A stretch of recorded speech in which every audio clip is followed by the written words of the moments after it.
The flight from Atlanta to New York was fully booked, with passengers settling into their seats for the journey.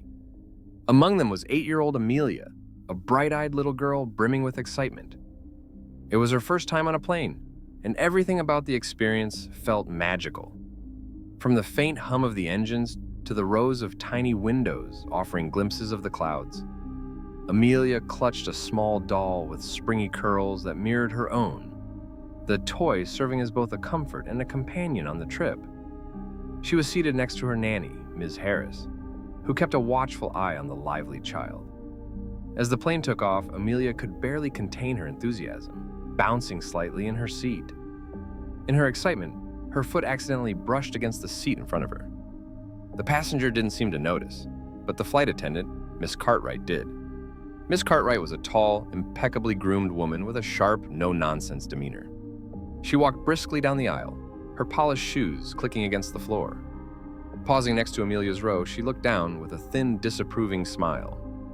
"Excuse me," she said, her tone curt, "but you need to sit still. This is a plane, not a playground." Amelia's face fell, her joy quickly replaced with embarrassment. Ms. Harris immediately stepped in, offering an apologetic smile. "I'm sorry, ma'am," she said kindly. "It won't happen again." But Miss Cartwright was not satisfied. She folded her arms and glanced pointedly at Amelia, ignoring Miss Harris entirely. "You need to teach her some manners," she said sharply. "This kind of behavior isn't acceptable here." The words were loud enough for nearby passengers to hear.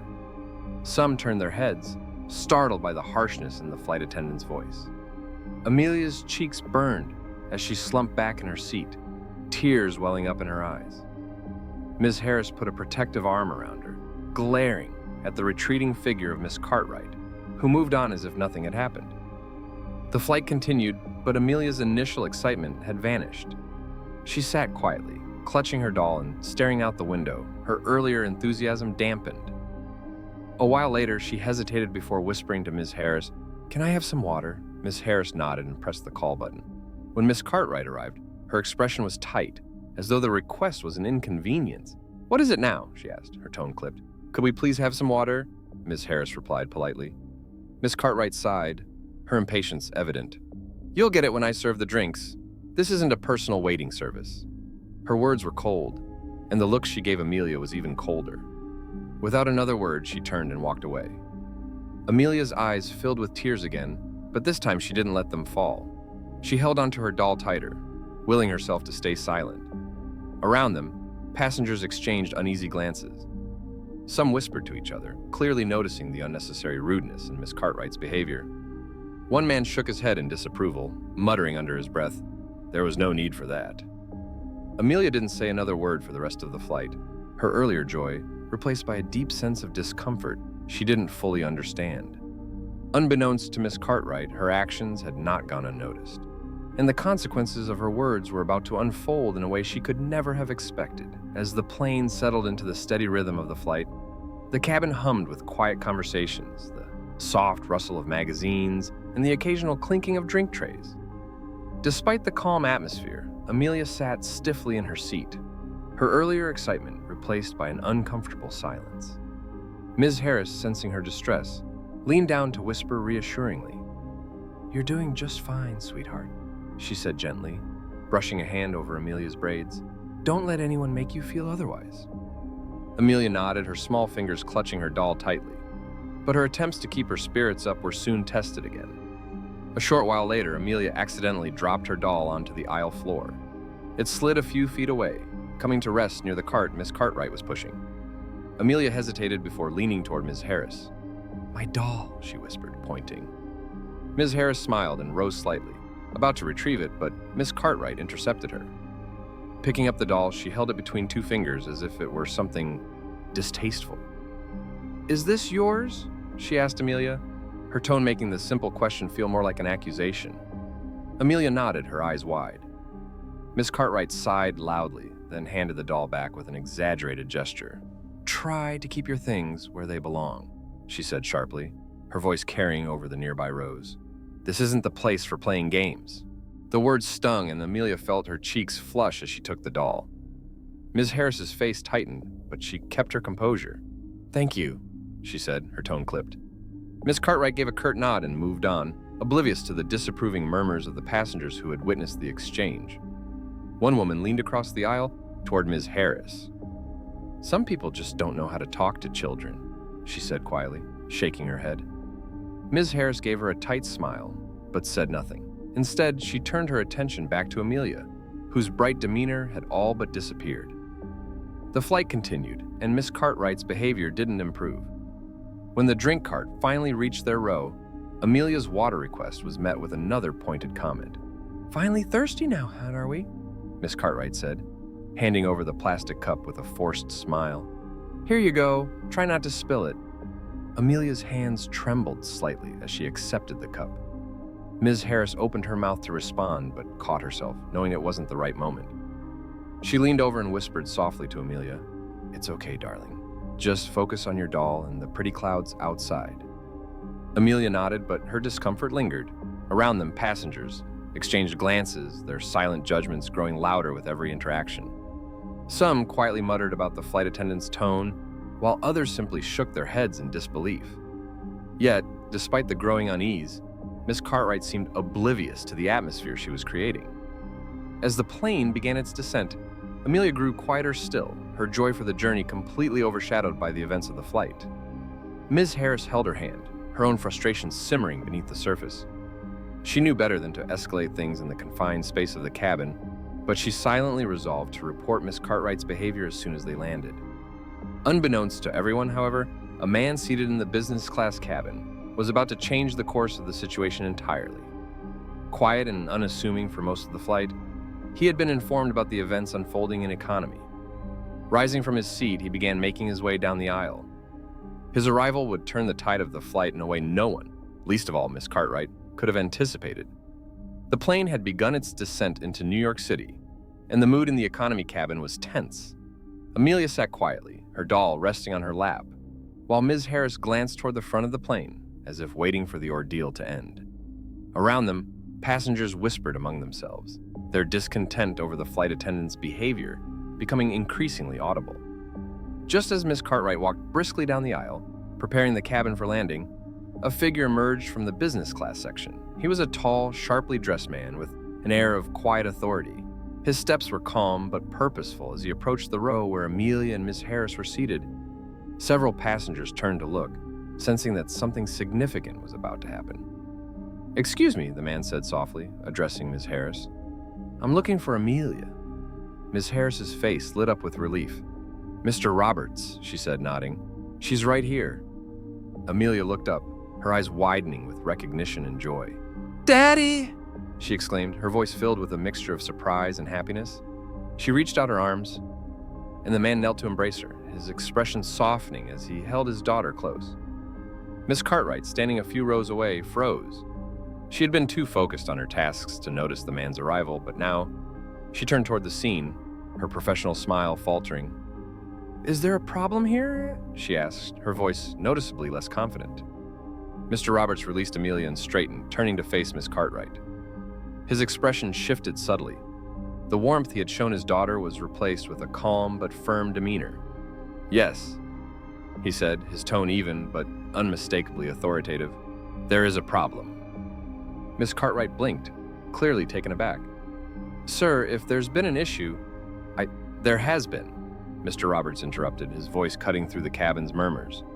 "My daughter and her caregiver have endured unnecessary hostility and unprofessional treatment during this flight, and I would like to know why." The passengers around them grew silent, their attention fixed on the confrontation. Miss Cartwright's expression wavered as she glanced at Amelia, who sat quietly, clutching her doll. The realization of the situation seemed to dawn on her slowly. I didn't realize," she stammered. "If I had known..." Mr. Roberts held up a hand, stopping her mid-sentence. "You didn't need to know who she is to treat her with kindness and respect. That should be standard for every passenger." Miss Cartwright's face turned pale as she registered the weight of his words. The murmurs among the passengers grew louder, many nodding in agreement. "I believe you're unaware of who I am," Mr. Roberts continued, his voice calm but commanding. "I'm Jonathan Roberts, CEO of this airline, and that little girl you've been mistreating happens to be my daughter." The collective gasp from the passengers rippled through the cabin. Miss Cartwright's mouth opened and closed, but no words came out. Her previously confident demeanor had crumbled entirely. Mr. Roberts stepped closer, his gaze steady. "It's not just about my daughter. It's about how you represent this company. Every passenger on this flight deserves to be treated with dignity, regardless of their age, background, or seat assignment. Your actions today were unacceptable." Miss Cartwright tried to respond, her voice shaky. "Sir, I'll be addressing this matter with the management team once we land," Mr. Roberts said firmly. "For now, I suggest you allow the rest of the crew to finish their work and take a moment to reflect." With that, he turned back to Amelia, his expression softening once more. "Are you all right, sweetheart?" he asked gently. Amelia nodded, her eyes brightening for the first time since the flight began. "I'm okay, Daddy." The rest of the landing was uneventful, but the atmosphere in the cabin had shifted. Passengers whispered among themselves, many casting disapproving glances at Miss Cartwright, who now stood off to the side, visibly shaken. When the plane finally touched down, Mr. Roberts ensured Amelia and Ms. Harris were among the first to disembark, personally escorting them off the plane. As they walked through the terminal, Amelia tugged at her father's hand. "Daddy, are you mad at the lady?" she asked softly. Mr. Roberts smiled down at her. "I'm not mad, sweetheart," he said, "but sometimes people need to learn a lesson about how to treat others, and it's my job to make sure that happens." Amelia nodded thoughtfully, her small hand tightening around his. Behind them, the passengers from the flight began to emerge, many still talking about what had transpired. The story of what happened on that plane would travel far beyond the terminal, serving as a reminder of the importance of respect and kindness, no matter who you're dealing with. The plane had landed safely, and the passengers began disembarking.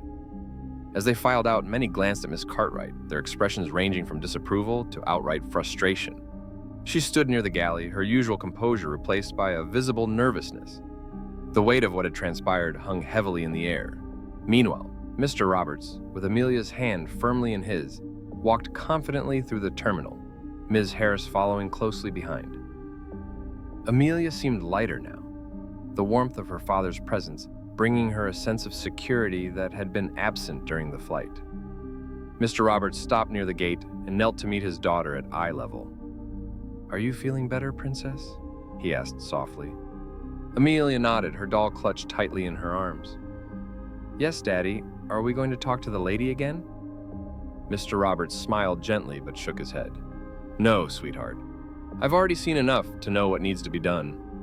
You don't need to worry about her anymore."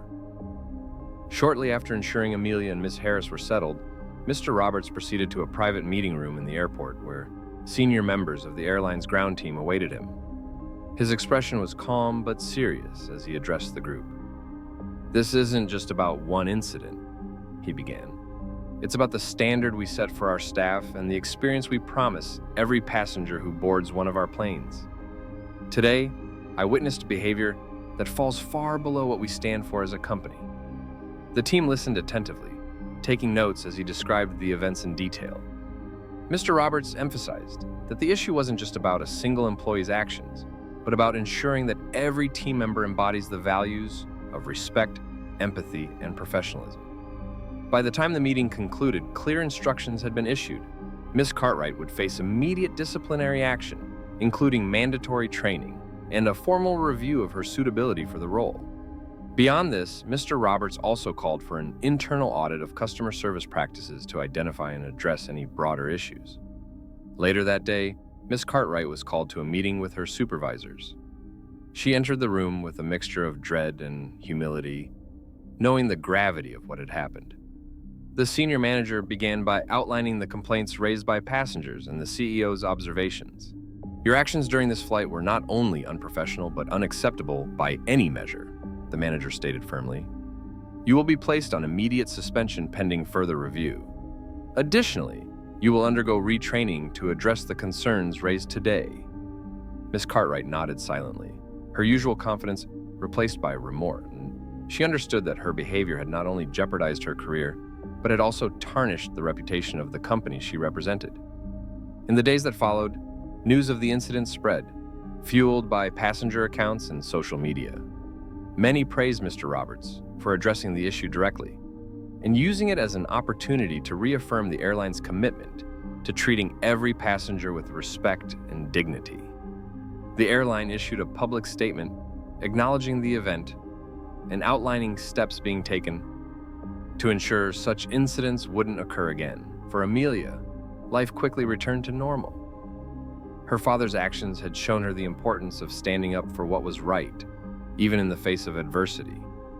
On the way home, she asked her father a question that stayed with him long after. "Daddy, Mom," she said, looking up at him with wide eyes, "why do some people act mean?" Mr. Roberts thought for a moment before answering.